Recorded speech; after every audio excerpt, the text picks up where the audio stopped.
Mendekati Hari Raya Idul Adha terpantau harga daging sapi masih normal, yaitu berkisar Rp130.000 per kilogram. Belum ada peningkatan penjualan di kalangan pedagang, hal ini terlihat di salah satu pasar yang ada di kota Lubuk Linggau. Pantauan tim liputan Silampari TV di Pasar Impres Kota Lubuk Linggau. Harga penjualan daging sapi kembali normal.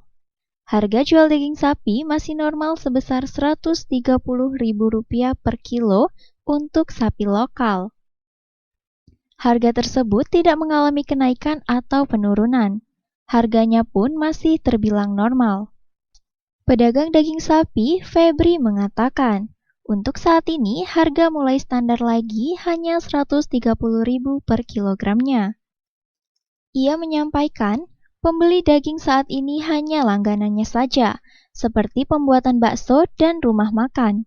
Untuk saat ini, biasanya habis 100 kg per harinya. Berapa ya? 130. 130 ya? Ya. Itu normal atau naik? Normal ya. Normal ya? Ya. Kalau menjelang lebaran nanti itu bakal naik lagi atau masih naik lagi? Naik lagi. Ya. Berapa kisarannya? 140. 40 ya? Ya. Ya. Itu kita biasa habis untuk sekarang ini berapa kilo kan ya? Per hari ini? Iya. Kali 100. 100 kilo ya? Jadi sekarang sepi atau memang gimana ya? Yang bilang sepi ya, tidak juga lah, satu langganan. Oh, langganan ya. Normal lah Pak ya? Ya normal. Normal ya. Untuk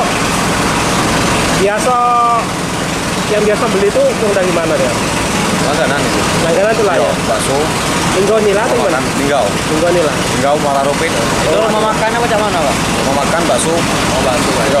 Banyakan bakso pokoknya. Oh. Ini yang biasa orang beli itu daging. Ia juga menambahkan, tetapi biasanya di saat menjelang Lebaran Haji nanti, pasti akan mengalami kenaikan harga mencapai Rp140.000–150.000 per kilogramnya. Ifal Walbarodi, Silampari TV melaporkan.